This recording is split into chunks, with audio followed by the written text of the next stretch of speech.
When I first met my mother-in-law, she smiled as if she had already decided exactly who I was. Polite, quiet, not good enough for her son. At first, I tried to tell myself it was normal. Mothers are protective, right? But deep down, I knew it wasn't protection. It was judgment, wrapped carefully in a veneer of sweetness. Every glance, every subtle remark, every faint sigh seemed calculated to remind me of my place. Over the years, I tried everything to earn her approval. I baked her favorite chocolate cake every birthday, carefully layering each frosting swirl, spending hours perfecting it until it looked almost professional. I helped plan family gatherings, arranging flowers, setting tables, choosing music. Everything to make the night flawless. I even gave up weekends to help clean her summer house, scrubbing floors, dusting old books, organizing fragile antiques. Yet, it was never enough. She would compliment me in public, a soft smile, a nod, only to follow with quiet corrections in private, as though teaching me how to be better. And my husband, he always said, "She doesn't mean it that way, honey." But she did. She meant every word, every glance, every carefully measured pause. I remember the first time I truly felt her judgment. It was a dinner for her friends, years ago. I had spent hours preparing a dessert she loved, chocolate mousse with raspberries. I carried it to the table, proud. She smiled and said, "How thoughtful." But then, in her quiet way, she added, "Next time, make sure it's not too sweet. You know my friends don't like it too sweet." I felt the sting immediately, though everyone else seemed oblivious. That was the first time I realized I was constantly being measured. Last spring, she announced she was hosting a family dinner. I nodded, smiling politely, pretending to share in her excitement. The truth is, I ended up making all the arrangements. I called the restaurant, reserved the private room, paid the deposit, selected the menu, even planned the seating so everyone would have their perfect spot. I didn't tell anyone. Recognition was never my goal. I just wanted one peaceful evening, a night without drama. She claimed it would be a special night to celebrate family. I believed her, I shouldn't have. The day of the dinner, I woke with a strange mix of anxiety and anticipation.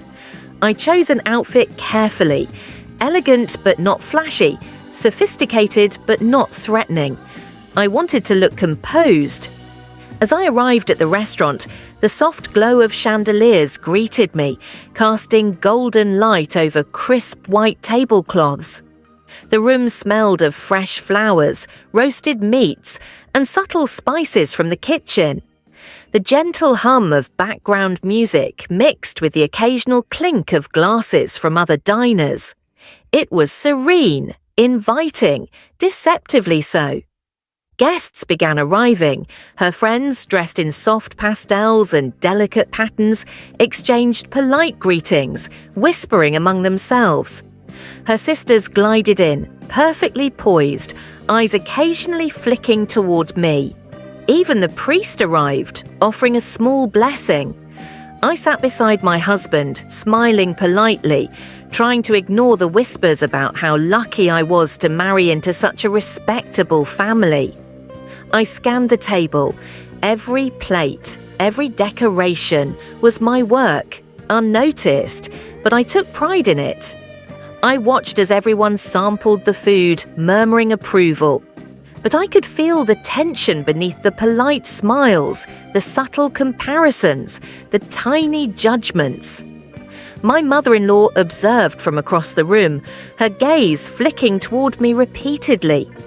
I felt that familiar weight in my chest. Then she stood, wine glass in hand, posture perfect, smile measured and confident. She cleared her throat and the room quieted. "Let's all thank my son for hosting this wonderful evening," she announced, and applause followed. She beamed, and then she turned to me, that thin, practiced smile stretching across her face. "After all, you're just a guest here." Just a guest. Time seemed to stop. My fork hovered halfway to my mouth. My stomach sank. Laughter followed, soft, polite, uncomfortable. I tried to breathe, tried to mask the sting, but my chest ached. Behind her, the waiter had paused, frozen, studying her and then glancing at me. My name must have been on the receipt. I lowered my eyes, trying not to cry. My husband squeezed my hand under the table but said nothing. Of course he didn't. He never did. I remembered other dinners, other moments, when she loudly praised another daughter-in-law while barely acknowledging my efforts, when she subtly criticized my way of serving tea, when she compared my cooking to the traditions of her family. Memories flashed, sharp and vivid, each one a small wound reopening. Moments passed, then the waiter stepped closer. "Excuse me, Mum," he said softly, but just to confirm, the card used for tonight's dinner was under her name. Silverware clinked once, then silence. Even the background music seemed to pause. My mother-in-law blinked, confusion spreading across her face.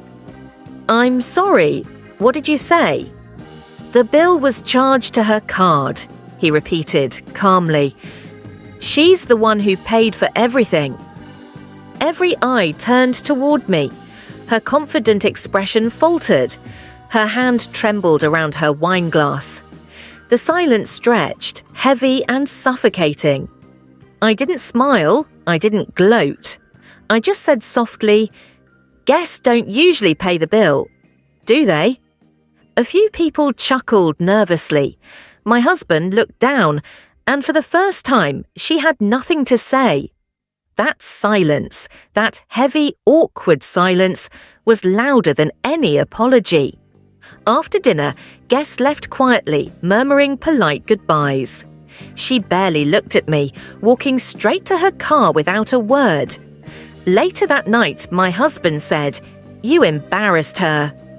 I leaned close and whispered, "No, she embarrassed herself." For the first time, he didn't argue. Weeks passed. Then one afternoon, she called. Her voice was soft, hesitant.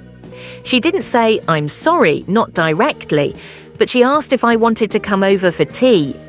I went, not because she deserved it, but because I needed closure. That day, she finally admitted something, quietly, almost reluctantly. "You're stronger than I thought." I smiled gently. "Maybe you just never took the time to look." Since then, things changed, not perfectly, not instantly, but enough. She still tells people she raised a good son, and I still let her believe she's the reason we're strong. I've learned something invaluable. Respect doesn't come from loud words, displays of power, or forced compliments.